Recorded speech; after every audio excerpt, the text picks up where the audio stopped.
예, 다 함께 찬양하심으로 수요 예배 시작하겠습니다.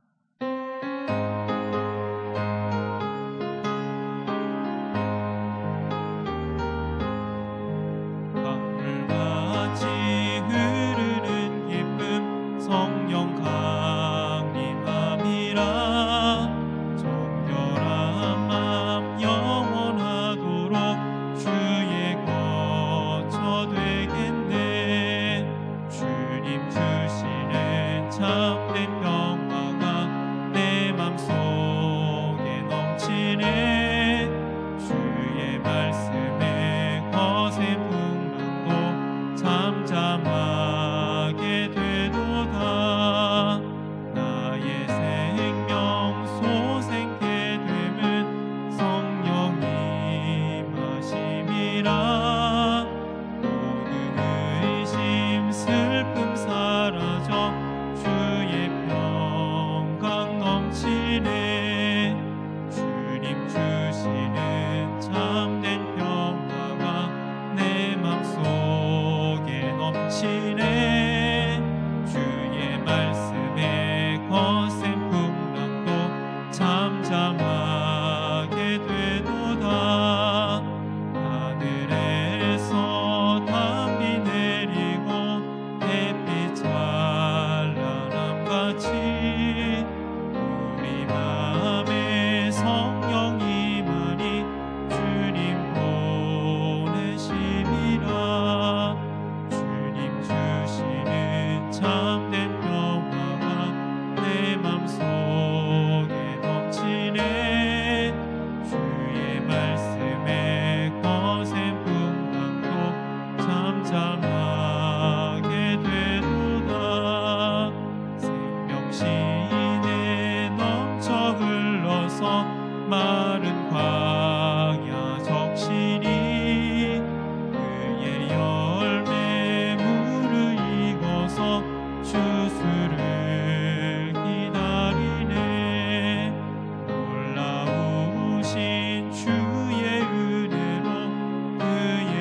네, 함께 말씀을 보도록 하겠습니다. 오늘 주신 하나님의 말씀은 고린도전서 12장 12절부터 26절의 말씀입니다. 몸은 하나인데 많은 지체가 있고 몸에 지체가 많으나 한 몸임과 같이 그리스도도 그러하니라. 우리가 유대인이나 헬라인이나 종이나 자유인이나 다 한 성령으로 세례를 받아 한 몸이 되었고 또 다 한 성령을 마시게 하셨느니라. 몸은 한 지체뿐만 아니요 여럿이니 만일 발이 이르되 나는 손이 아니니 몸에 붙지 아니하였다 할지라도 이로써 몸에 붙지 아니한 것이 아니요 또 귀가 이르되 나는 눈이 아니니 몸에 붙지 아니하였다 할지라도 이로써 몸에 붙지 아니한 것이 아니니 만일 온몸이 눈이면 듣는 곳은 어디며 온몸이 듣는 곳이면 냄새 맡는 곳은 어디냐. 그러나 이제 하나님이 그 원하시는 대로 지체를 각각 몸에 두셨으니 만일 다 한 지체뿐이면 몸은 어디냐. 이제 지체는 많으나 몸은 하나라. 눈이 손더러 내가 너를 쓸데없다 하거나 또한 머리가 발더러 내가 너를 쓸데없다 하지 못하리라. 그뿐 아니라 더 약하게 보이는 몸의 지체가 도리어 요긴하고 우리가 몸에 덜 귀히 여기는 그것들을 더욱 귀한 것들로 입혀주며 우리 아름답지 못한 지체는 더욱 아름다운 것을 얻느니라. 그런즉 우리 아름다운 지체는 그럴 필요가 없느니라. 오직 하나님의 몸을 고르게 하여 부족한 지체에게 귀중함을 더하사 몸 가운데서 분쟁이 없고 오직 여러 지체가 서로 같이 돌보게 하셨느니라. 만일 한 지체가 고통을 받으면 모든 지체가 함께 고통을 받고 한 지체가 영광을 얻으면 모든 지체가 함께 즐거워하느니라. 아멘. 오늘은 고린도전서 강의 29번째 시간입니다. 오늘 말씀의 내용은요, 다양한 지체와 한 몸에 대해서 나누려고 합니다. 다양한 은사는 한 성령에 의해서 주어지게 됩니다. 여러 지체들은 자신의 기능을 통해서, 역할을 통해서 전체를 위해서, 교회를 위해서 봉사하게 되죠. 교회는 신자들의 연합체로서 고유한 은사와 특성을 가지게 됩니다. 우리 먼저 12절 말씀 같이 보도록 하겠습니다. 12절, 몸은 하나인데 많은 지체가 있고 몸에 지체가 많으나 한 몸인과 같이 그리스도도 그러하니라. 몸은 하나이지만 여러 지체가 있다. 오늘 사도 바울은 이 그리스도인과 교회의 관계를 설명하기 위해서 이 사람의 몸의 비유를 하고 있습니다. 우리 몸이 한 몸이지 않습니까? 몸이 하나죠. 근데 그 지체는 여러 개가 있습니다. 얼굴에도 코가 있고 눈이 있고 입술이 있고 또 몸통에도 손과 발이 있고 여러 가지 기관들이 있지 않습니까?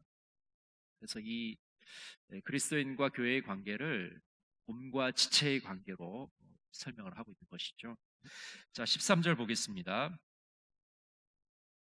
우리가 유대인이나 헬라인이나 종이나 자유인이나 다 한 성령으로 세례를 받아 한 몸이 되었고 또 다 한 성령을 마시게 하셨느니라. 자, 고린도 교회 교인들은 세례를 통해서 하나가 되었다. 세례를 통해서 한 몸이 되었다고 말하고 있습니다. 여러분, 세례를 받게 되면요, 어떤 일이 일어나게 됩니까? 세례를 받는다는 건 그리스도와 하나가 된다는 겁니다.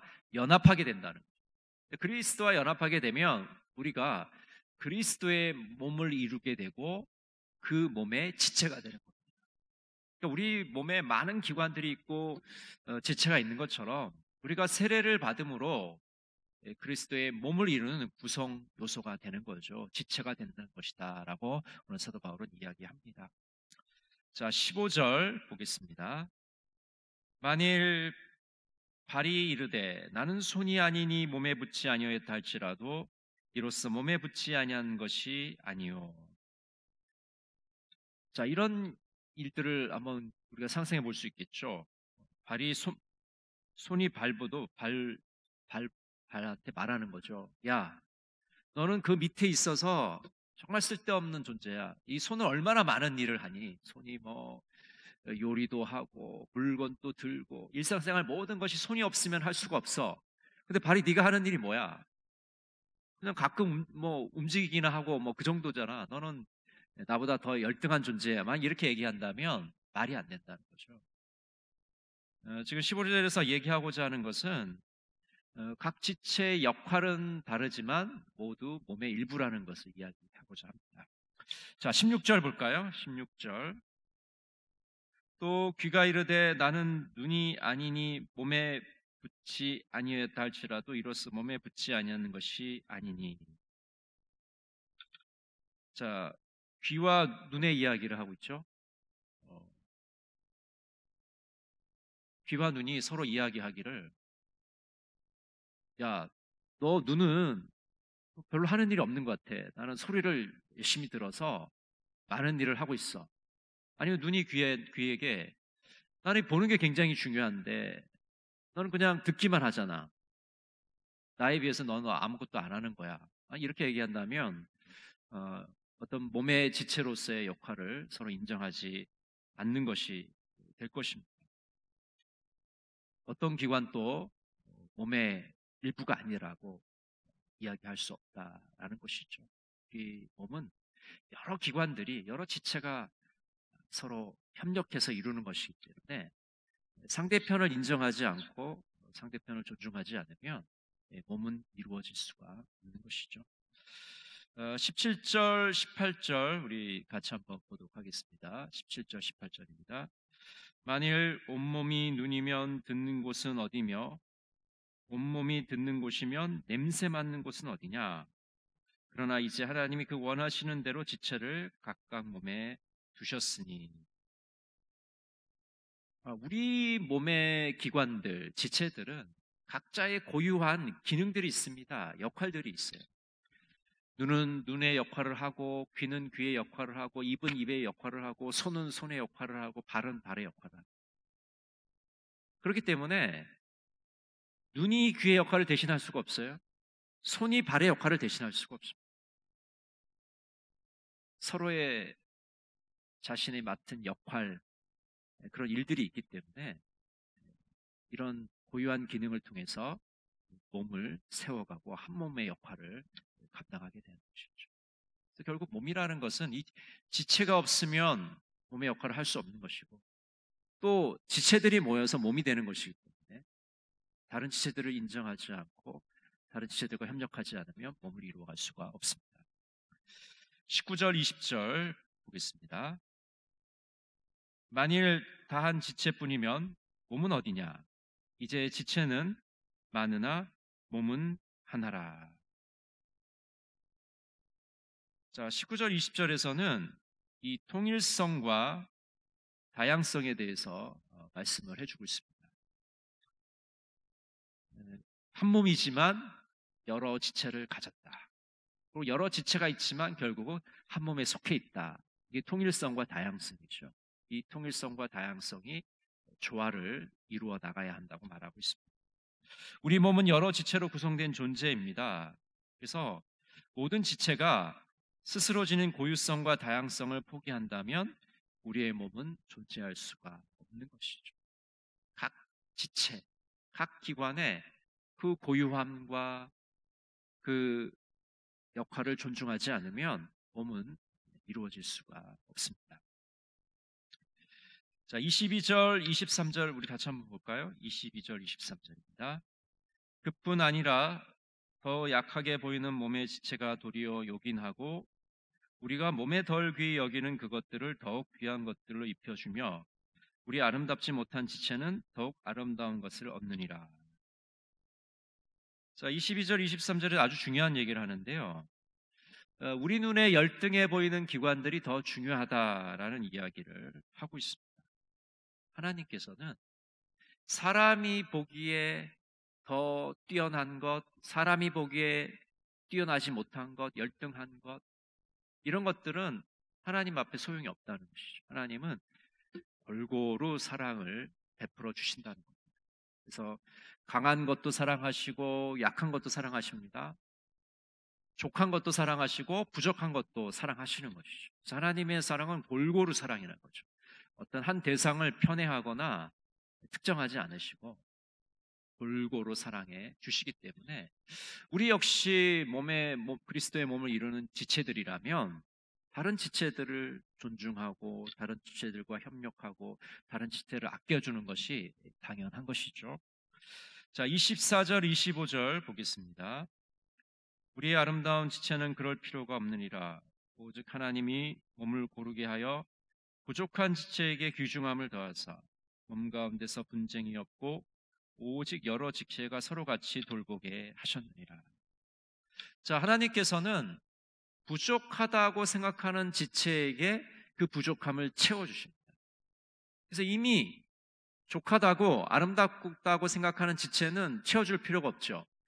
부족하다고 생각하는 지체에게 그 부족함을 채워주시기 때문에 이제 그 각 지체가 동등한 역할을 하게 되고 동등한 대접을 받게 되는 것이죠. 이렇게 하나님께서 이 부족함을 채워주실 때 교회 안에 분쟁이 사라지게 됩니다. 예를 들어서 아까 말씀드린 대로 눈과 손이 싸우고 발과 입이 싸우고 막 이런다 그러면 우리 몸이 제대로 되지 않잖아요. 그래서 하나님은 혹시라도 부족하진 않지만 부족한 지체가 있다면 그것을 채워주심으로써 교회 안에 이런 위화감들을 없애시고 서로 싸우고 분쟁하는 그런 것들을 없애 나가신다고 말씀하고 있는 것이죠. 자, 26절 보겠습니다. 만일 한 지체가 고통을 받으면 모든 지체가 함께 고통을 받고 한 지체가 영광을 얻으면 모든 지체가 함께 즐거워하느니라. 우리나라 말에 그런 말이 있어요. 동고동락이라는 말이 있죠. 함께 고생하고 함께 기쁨을 누리는 거죠. 우리 가족들, 식구들이 그런 사람들 아닙니까? 기쁜 일도 함께하고 슬픈 일도 함께. 근데 교회 공동체도 마찬가지죠. 하나님의 가족이기 때문에, 하늘 가족이기 때문에 기쁜 일이 있으면 함께 나눕니다. 또 슬픈 일이 있을 때도 함께 나누는 것이죠. 그렇게 서로 함께 살아가고 또 서로 협동하고 협력할 때 그리스도의 몸이 세워져 갈 수가 있습니다. 그래서 결국 이 지체들이라는 것은, 몸의 지체들은 몸에 연결되어 있기 때문에 함께 기쁨과 슬픔을 나누는 그런 존재들이라는 것을 말씀해 줍니다. 모든 교인들은 그리스도의 몸된 교회에 서로 긴밀하게 연결되어 있습니다. 그러니까 어떻게 보면 우리 교회의 성도들은 운명 공동체라고 할 수 있습니다. 왜냐하면 그리스도의 몸된 교회의 그 몸을 이루는 지체들이니까요. 서로 운명을 같이 하는 공동체죠. 여러분, 그것이 가장 극명하게 나타난 장소가 어디입니까? 장례식장입니다. 장례식에 가보면 점점 이제 핵가족화되기 때문에 직계가족 외에는 마지막까지 남는 사람이 별로 없어요. 사촌이니 육촌이 이런 사람들도 이제 거의 장례식에 잘 오지 않습니다. 잠깐 왔다 가는 경우가 있죠. 근데 교인들의 경우에는 끝까지 그 관을 화장할 때까지 또 안치할 때까지 교인들은 함께 합니다. 왜 그러냐? 운명 공동체이기 때문에. 교인들은 이 지상에서도 함께 하는 게 아니라 저 하나님의 나라까지 함께 하는 영원한 존재들이죠. 그러니까 오히려 지상에 있는 그 혈연들보다, 가족들보다 더 끈끈할 수 있고 더 운명 공동체라고 할 수가 있는 것입니다. 자, 오늘 말씀을 좀 정리를 하자면요, 그리스도의 몸인 교회에는 다양한 지체들이 있습니다. 우리가 지체라고 부르는 이유는 상대방이 없으면 그리스도의 몸을 이루지 못합니다. 여러분, 우리 몸에 팔다리가 끊이고 얼굴이 없다고 생각해 보세요. 사람이라 할 수 있겠습니까? 몸이라고 부를 수 없겠죠. 지체라고 부르는 것은 당신이 꼭 필요합니다. 지체가 모여서 그리스도의 한 몸을 이루어간다는 것을 분명하게 말하고 있는 것입니다. 지체들은 고유한 기능이 있기 때문에 열등감을 가지거나 교만할 필요가 없습니다. 여러분, 교회 안에도 그런 사람들 있잖아요.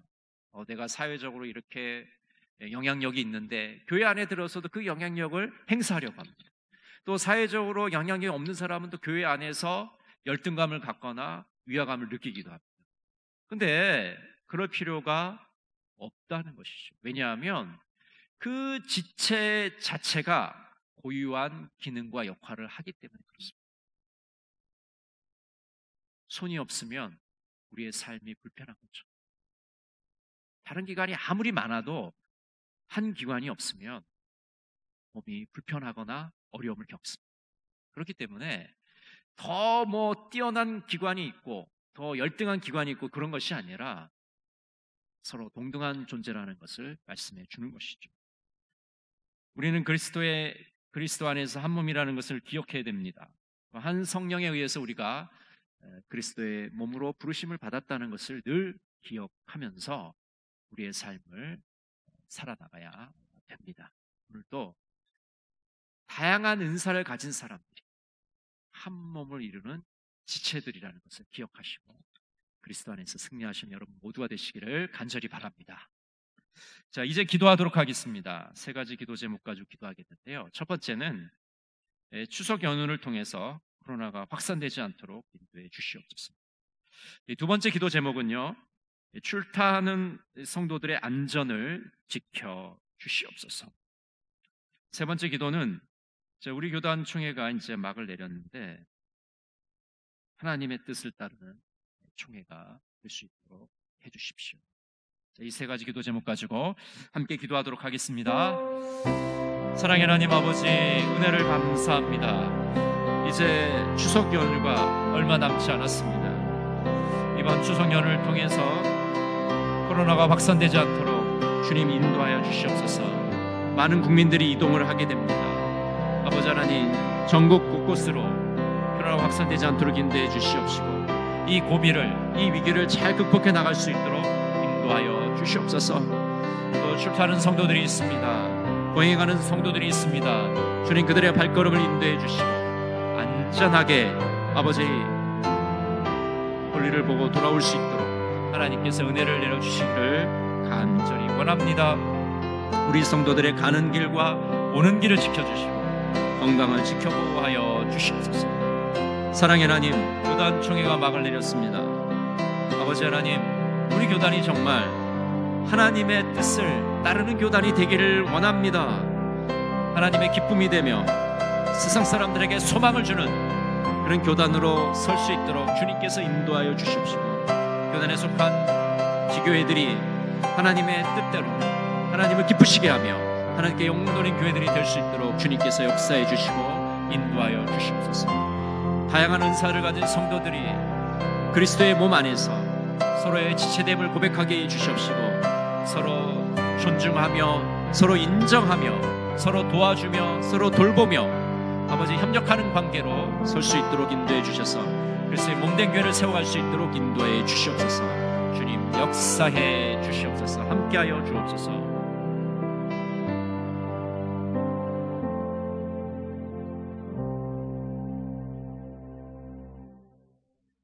사랑의 하나님 아버지, 은혜를 감사합니다.